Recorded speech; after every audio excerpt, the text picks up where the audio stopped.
It's a total of 75 acres, and it sponsors 50 full-time year-round employees. Um, so 52 weeks out of the year we're establishing crops, we're harvesting crops, and we have that kind of, we're employing 50 people full-time year-round on these 75 acres. So it's a pretty intensive high production system. In California, certainly, and across the nation. The basic approach to organic soil management that's probably been in place for the last 20 to 40 years. The three features of which are the use of compost, the use of cover crops, of which I might be an outlier, and the balance of major cations in the soil.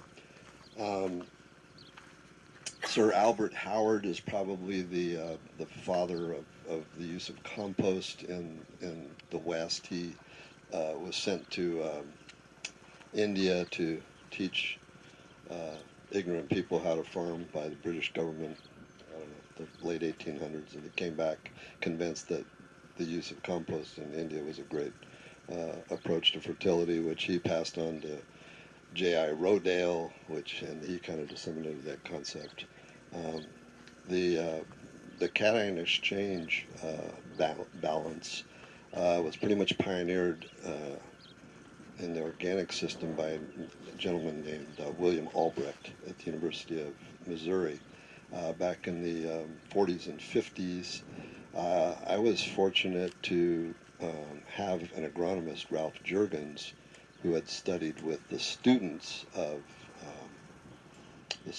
William Albrecht, and basically the approach, Albrecht didn't study problems, he studied success. I think that was the unique aspect of the way he looked at soil. He looked for the best, healthiest crops that produced the healthiest animals and human beings at that time, who ate those crops, and then he tried to find out what were the common denominators in those soils.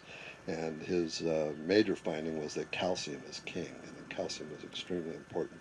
So the way he divided up the major cations in the cation exchange capacity was that you wanted 75 to 80% of your cation exchange capacity occupied by calcium. Magnesium was 10 to 15%, sodium 0 to 2%, and potassium 5 to 7%. So we have followed that very carefully. These are high magnesium soils in this area. They don't take water very well because magnesium acts very similar to sodium physically and sealing off the soil. So when we took over this place 20 years ago, it was about 25% magnesium, and we drove that down with the application of limestone. Now these soils here in this area have a tendency to be, a little alkaline, and so many people would not choose to use limestone. But it's a better fertility product than gypsum. Gypsum you can modify the pH with, but the calcium in gypsum doesn't hang around in the system as long as calcium from limestone. So another approach of Albrecht's, I believe, was kind of understanding that pH is just an artifact of what's going on in the soil. It's not really extremely important what the pH is. And so our pH here is close to 8 now everywhere. And yet we have, because of the incorporation of organic material and because of the high biological activity, we have no problem picking up minor nutrients like iron. In fact, iron is very low in this soil naturally, and as a result we started supplementing iron in the system, in the soil system, and at that time we hadn't been doing petiole analysis. Once we started petiole analysis, we found out that our iron was through the roof, and we had to quit applying iron to the soil because somehow or another the microbiology was making that iron very available to the plants. And so there's some confounding things that just testing your soils doesn't always tell you what's going on. The plant is really the bioassay, and so you've got to check the plant, find out what it's picking up, what it's not picking up. So we learned some things through that. Oh, Jeff asked us to state our goal, and I forgot I should have started that with. But our goal here was developing a high production year-round organic system that is focused on recycling nutrients from organic matter, and the overall third goal of the system is to not degrade or diminish the quality of the soil's health over time. I think we've been reasonably successful in doing that. We got our cation exchange balance exactly where we want it. We've been able to keep it there pretty much over the years with just a little bit of adjustment here and there. We blend some rock minerals into our compost. We use a combination of dairy manure compost that we get from New Era Farm Service and green material compost that we get from the city of Modesto. We had to get away from the manure compost. My friend Ralph, even though he sold that compost, told me to quit buying so much of his compost, because if you rely too much on manure compost, your phosphorus has a tendency to get very high. And so in order to keep our phosphorus from skyrocketing, we adjusted and moved more towards green waste compost. We kind of use the dairy manure compost now as a kind of an inoculant and something to blend our rock minerals into. And then our large application is more the green waste compost. So before establishing each crop, we will apply about 1.5 tons of the dairy manure compost and 8 tons of the green manure compost. So it's a total of about 10 tons of compost per crop. I think you would find that probably most of the high production organic vegetable producers in the state of California are following a fairly similar program. We are not doing cover cropping because we have the opportunity, because of the generosity of the climate here, to grow year round, and we also have a need to be in the marketplace all year round in order to hold our position, and we're also dedicated to keeping our employees occupied and working 52 weeks out of the year. So as a result, and only being able to afford 75 acres, if I had the farm next door, I could cover crop one and put the other one into production, but as a result, we've kind of been pedal to the metal production here. Not doing cover cropping, of course incorporating crop residues and doing an agronomically rational crop rotation program, but relying mainly on composts for the foundation of our fertility system. So because we do a certain amount of double cropping on this farm, on the average, we're applying 15 tons of compost per acre per year. And as composts are, the compost is just a little over 1% nitrogen. And so if you want to start adding up nitrogen numbers, which everybody wants to do right now, which I don't think is that, which we don't do a whole lot, that's as much as 300 pounds per acre per year. However, if you're familiar with compost or organic materials, the rule of thumb is that maybe 20 to 50% of that is released in the first year. And then in subsequent years, you're going to get 10%, 15% maybe, 10%, 5%, and it probably goes on in perpetuity, diminishing every year. So as you apply compost one year, it's kind of like a bank account. You're withdrawing your deposits from previous years as well as the year that you plant. So it's become controversial, I think, as we get forced by regulations to develop these nitrogen budgets. I think that the complexity of the nitrogen release from organic materials is something that we don't know enough about, and I think the rationality of the regulation is going to be really challenged if we don't recognize that complexity and get a lot more knowledge before we slam the door the use of a certain amount of compost or whatever. We completely stay away from sterilized chicken manure and those kind of products. We want all of our fertility to come through the biodigestion of organic materials by the microbial system in the soil. Ralph Juergens, who's a few years in the grave now, my agronomist who I learned so much from, he used to always repeat this quote, that at the table of life, microbes eat first. And so our whole approach to fertility is serving the microbial system and knowing that if we treat our microbes well, that we really increase our populations and encourage a great deal of diversity in that microbial biomass, that the microbes will then take care of our plants. And so that has very much proven to be true. Like I say, we chose not to cover crop, and I believe for many, many years that it wasn't necessary to cover crop, because when you're using compost, you're basically using somebody else's cover crop that is pre-digested and putting in your soil. But I have since learned that that's a myopic idea, that cover crops do something very different and do a great deal of additional service to the soil, particularly some of the systems that I've learned through my exposure to Jeff and the people that he follows around the country. Some of these really progressive no-tillers in the Midwest now are growing 10 to 15 different species all together, mixed in their cover crops. What we're learning is that the photosynthetic product, or the sugars that these plants are leaking into the soil system, are able to stimulate and turn on different parts of the soil microbiome that monocropping just doesn't do, or even single species cover cropping. So there's a lot going on with cover crops that we should be doing here, but our economic circumstances have not encouraged us to do it, and so we haven't. But that's one of my shortcomings, along with tillage, which I admit. So anyhow, we've put on 15 tons of compost here for 20 years, and we've done a lot of soil. We do soil testing every year. We follow things.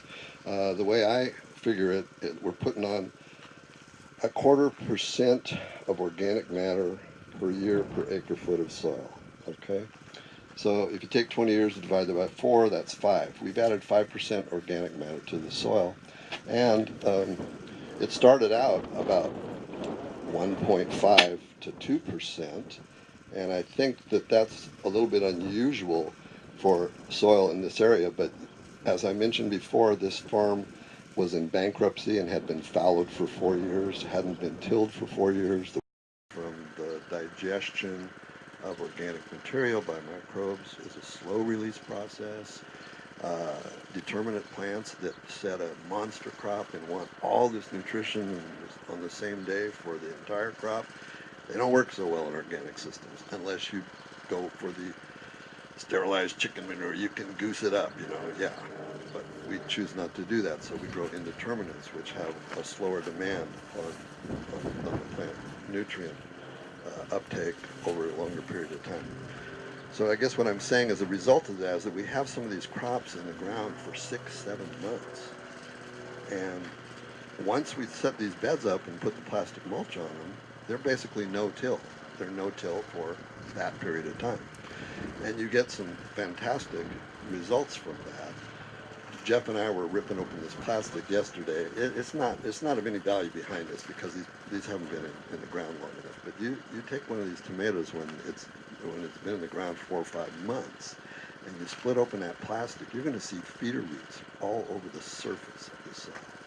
Because even though this is a gross plastic petroleum material, it's mimicking something in nature. And what mulches do in nature is that they mediate the soil-air relationship. They keep the moisture right near the surface, where the greatest potential of bacterial activity takes place. And then if you have moisture up there, the plants will root right near the surface, where they have all this interactive activity going on with the nutrient cycling, that microbes are doing. And people scared the hell out of me. A friend of mine in conventional agriculture was doing these plastic mulches for 10 years, and he kept telling me, Tom, you got to do this. And I would ask my organic friends, well, organic fertility systems work with plastic mulches. Oh, no, you'll destroy everything. You'll ruin everything. I finally tried it, and everything works way the hell better with the plastic mulches. But only because probably they're a mimicry of natural systems. They're a mimicry. And so it's something that works for us economically. We do it. We have these things, these systems that are no-till for 6 or 7 months. The results are tremendous. If you go across the way, if you want, we had plastic mulch on that yesterday, and Jeff and I were ripping through the plastic mulch and finding feeder roots right on the surface from that squash crop over there. I didn't intend for the guys to take the plastic off yesterday, but they did.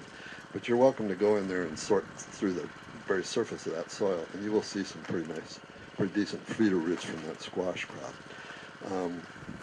Around here in these arid climates that we have, particularly if you do furrow irrigation, you're going to adequately maintain your plant with moisture, but that top 2-3 inches is going to, it's going to get wet, dry, and, cyclically.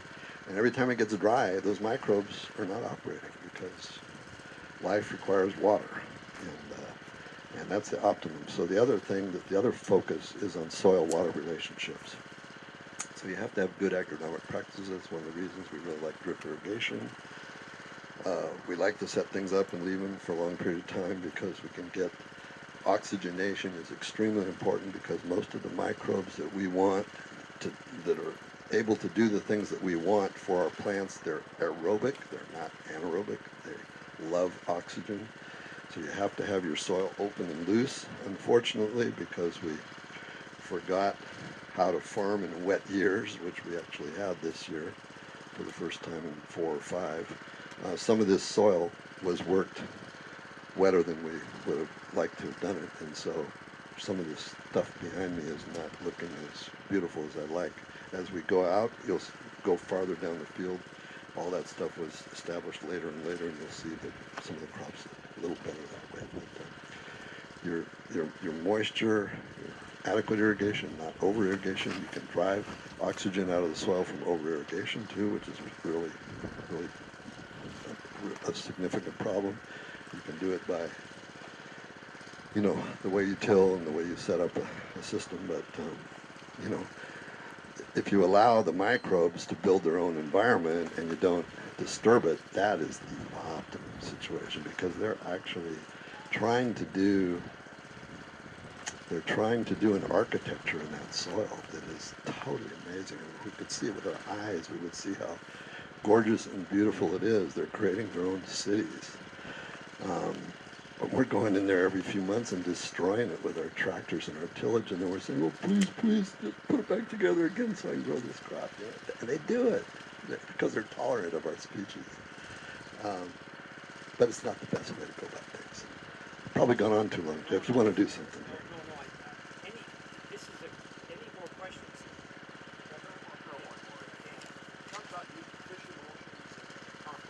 Uh-huh.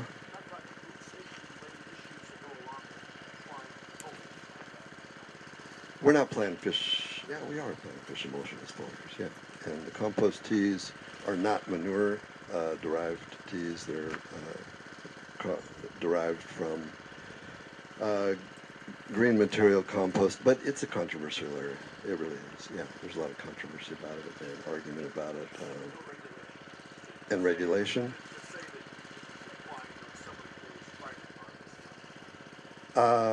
Well, certainly, yeah, manure teas, but once you compost something, there's kind of a gray area there.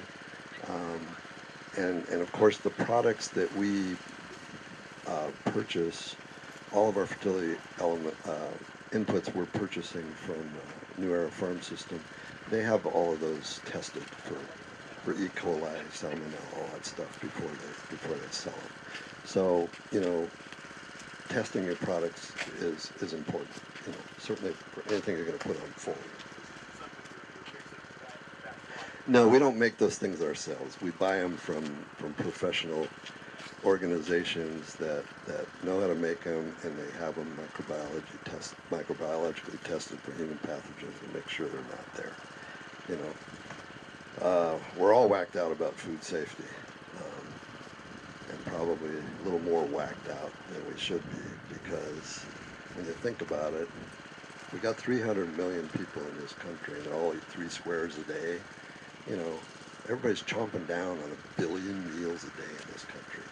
How many of those meals are killing anybody or making them sick? We think about the small number of cases where that does happen, but when you think about the absolute overwhelming number of cases where it doesn't, nature is really our protector and not the sterility paradigm. And if we continue to impose, or really impose strongly sterility paradigm on our food system, we're going to be in way more trouble than we are now. And that's something that really concerns me a lot. Yes, hold 1 minute here. I want to take advantage of what you just talked about the microbes and the architecture and the soil here. And I want to, first of all, thank you very much for the wonderful discussion. Admitting my sins?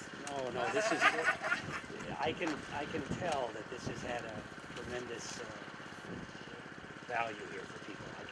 People are following very intently and are very grateful. A very thoughtful guy here, and what he's shared with us the last 50 minutes here is phenomenal. What I'd like to propose here, and this is going to sort of move forward along the same things as what you talked about. Tom is part of not only this network, but also a group of farmers like him in New Mexico, Arizona, and California, who are coming together to actually push forward with these new kinds of challenges that he identified. How do you do this with the reduced tillage, reduced disturbance environment? There are folks that are getting into that arena of trying to raise the improvements of their systems, even for vegetables. So that's underway, and that's happening there. So it's not going to happen automatically and without a great deal of effort, but there's effort in that area there. What I want to do also is Tom is now part of this network, and what we're trying to do throughout the Farm Demonstration Network is add to the kinds of data that he shared with us, that Tom and many other farmers keep track of, largely the soil chemistry data. And we're going to augment their data collection and monitoring efforts by collecting some other soil function data here. And to give you, just to whet your appetite a little bit, what I'd like to propose, Tom suggested you go take a walk into that field over there, and as you're doing that, look on the surface where there might be, and Tom can show us what to look for there, the feeder roots there. But I'd also like to encourage each of you to pick up 4 little aggregates of soil about this size, all right, about the size of your thumbnail. And then after about 5 minutes over there, I want you to come over here, and we're going to give a quick run through of some of this soil health tests that we're augmenting what Tom has already been doing. That's important because it adds to his database and other farmers' database moving forward. How have things changed, or do they not change over time? That's something we want to try to get a handle on. And some of this, goes beyond just soil function. It relates to climate change and greenhouse gas emissions and storing carbon, storing nitrogen in the soil, a whole body of potential benefits that we want to add information as part of the network. So that's one thing. The second part of this is that network is not only trying to showcase the existing phenomenal experience of folks like Tom, which is incredible, all right? What you just witnessed and heard here is a very thoughtful 30 years of experience, and it's